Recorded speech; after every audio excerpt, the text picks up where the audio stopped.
Meu nome é Iago e para o trabalho do professor Richard de Português 2 eu decidi trabalhar esse livro que foi comprado na Flig porque eu achei a história dele muito interessante e vou contar um pouco da história dele para vocês. Bom, a história começa com um homem em situação de rua chamado Dokigo que mora numa estação de metrô.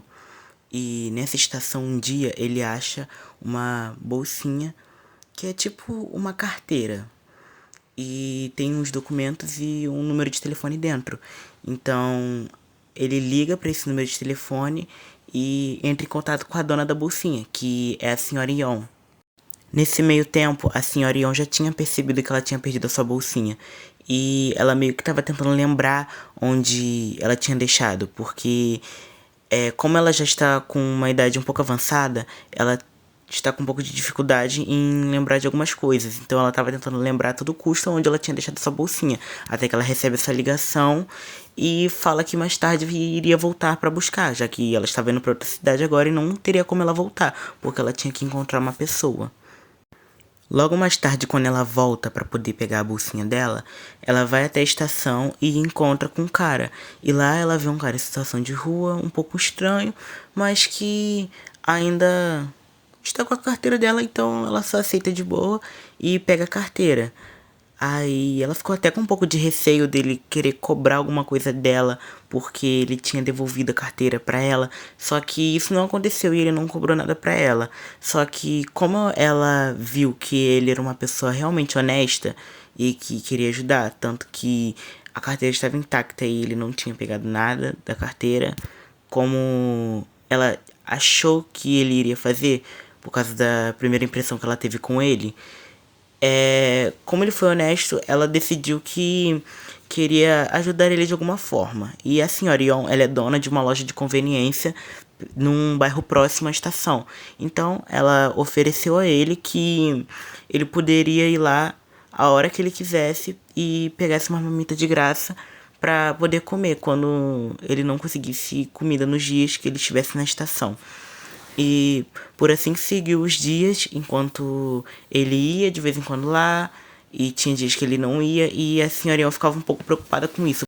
Como a loja de conveniência da senhorinha estava passando por um pouco de dificuldade financeira devido à abertura de outras lojas de conveniência no bairro que eram maiores que a dela, ela teve que reduzir um pouco os custos e ela, já que um funcionário acabou saindo, ela teve que ficar no turno da noite.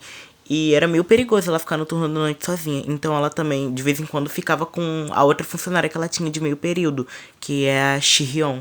Só que ela não poderia ficar todo dia lá porque ela estava estudando pro vestibular. Então, a maioria das vezes a senhora Yon ficava sozinha. E um desses dias que ela estava sozinha, entrou um grupo de jovens lá na loja. Jovens bem inconvenientes e meio que começaram uma algazarra dentro da loja e tentaram roubar a senhora Ion. Só que, felizmente, o Dokigo estava próximo e foi até a loja de conveniência depois de ter chamado a polícia e deteu os jovens de roubar a loja. Depois desse ocorrido, a senhora Ion teve a certeza de que o Dokigo era uma pessoa confiável, então ela decidiu dar o emprego da noite para ele, já que ela já era uma senhora de idade e também que não aguentaria ficar muito tempo no trabalho da noite e não tinha outra pessoa querendo trabalhar de meio período no horário da noite, já que muitos jovens que gostariam de trabalhar de meio período preferem os horários de manhã ou à tarde, pois o resto do tempo do dia eles passariam estudando para o vestibular e passando tempo com os amigos, entre outras coisas. Então, já que Dokigo era uma pessoa confiável, ela decidiu dar o trabalho a ele. Como o Dokigo era uma pessoa nova na loja, a funcionária Shihyon, que também era de meio período, começou a treinar ele. Então eles chegavam um pouco antes do expediente dele, algumas horas antes, para ouvir os ensinamentos da Shihyon e poder absorver e fazer isso sozinho à noite, já que no horário da noite nem a Shihyon e nem a senhora Yon estariam lá para poder ficar vigiando ele. E com o tempo ele conseguiu se adaptar a isso e trabalhar à noite basicamente sozinho. E nesse meio tempo, ele e a Shihyon viraram grandes amigos.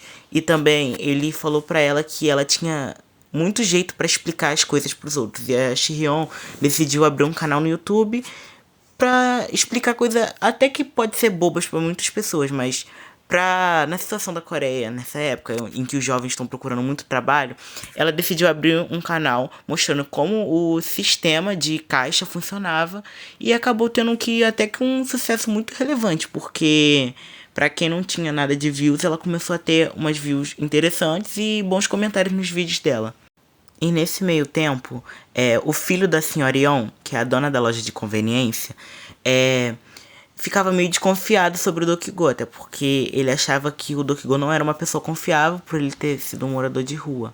E também porque eles não sabiam muito do passado do Dokigô. Pra falar a verdade, nem ele sabia do passado dele, porque ele meio que tem um problema de memória.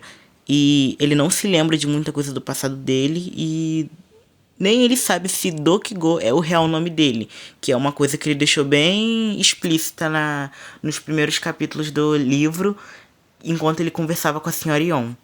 Só que o filho da senhora Yeon tem um plano de investimentos que não estava dando certo, mas ele queria um pouco de dinheiro a mais para poder meio que botar dinheiro nesses investimentos para ter um retorno para ele. Só que das últimas vezes que ele fez, já não tinha dado certo. E a senhora Yeon não queria ter que começar a bancar ele novamente e não dar certo. E ele queria a todo custo que a senhora Yeon vendesse a loja. Só que a senhora Yeon não iria vender a loja, mesmo que ela esteja passando por uma dificuldade financeira na loja. Ela ainda conseguia manter a loja. Só que a longo prazo, uma hora ela iria ter que ir dispensando alguns funcionários para poder continuar com as despesas da loja em dia. Só que isso meio que não iria acontecer por agora, então ela não estava preocupada com isso e ela também não iria vender a loja dela. Só que o filho dela ficou muito curioso no Dokigô, porque ele não sabia muito do passado dele. Então ele contratou um detetive particular para poder investigar a vida de Dokigô e procurar o que ele estava tentando esquecer ou que ele não queria revelar. E meio que essa foi uma das partes finais do livro, já que esse livro não é só um e ainda tem a continuação. Que eu realmente estou ansioso para ver essa continuação e provavelmente estarei comprando o livro em breve da continuação. E eu realmente gostei de ler esse livro, porque esse livro tem uma leitura meio que reconfortante, leve e também com uma narrativa muito interessante. E também estou muito curioso para saber o que esse detetive particular irá descobrir sobre o Dokigô e se vai ser algo bom ou ruim, ou o que o filho dela ou a própria senhora Yeon vai fazer. E espero que essa continuação seja muito boa, porque eu tô botando muita expectativa nela.